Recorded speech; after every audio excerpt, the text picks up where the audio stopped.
As I look back on my life, one thing stands out clearly: the legacy of my family's stained glass business, Century Art Glass Company. Founded over 130 years ago by my great-great-uncle Francis Lowther, it has spanned 4 generations. I often wonder what he'd say if he saw his vision alive today, still creating beauty for churches, homes, and businesses across the country. I believe he'd see it as the greatest compliment he could ever receive. But how did we endure for so long? It came down to 3 things: a commitment to excellence, strong logistics, and a relentlessly positive attitude. These values aren't just what kept the business running, they're what shaped me into the leader I am today. This is where it all started for me. From the age of 18, I was helping my father sort thousands of sheets of colored glass in our studio. He let me pick my favorites and keep them in my own wooden case. I was hooked. As a 4th-generation stained glass artist, I was fortunate to be trained by master craftsmen, my father and my uncle. They taught me not only how to design, cut, and assemble stained glass, but how to pour my heart into every piece. Over 44 years later, I've created thousands of stained glass windows, each one crafted with the same mindset: only the best is good enough. This commitment followed me into my role with SLPS, where I have repaired and restored windows across the district since 2014. Whether it's a large-scale restoration or a quick fix, I want my work to stand out, not because I say so, but because the quality speaks for itself.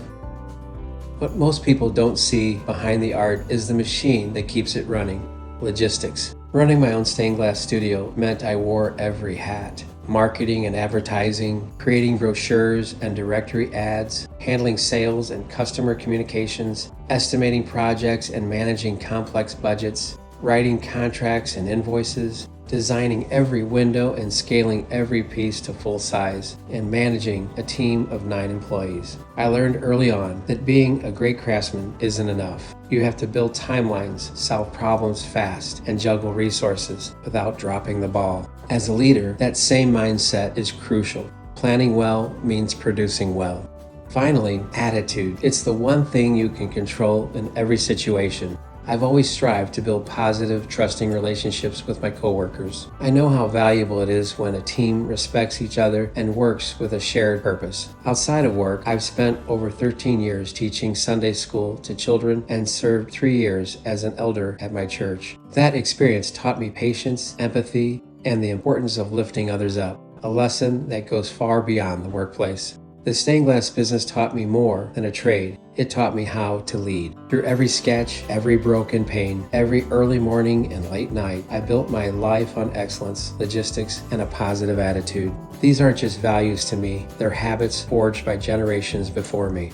So if you're looking for someone who leads by example, who brings structure and energy to the team, and who never settles for good enough, I'm ready to bring that legacy to your team.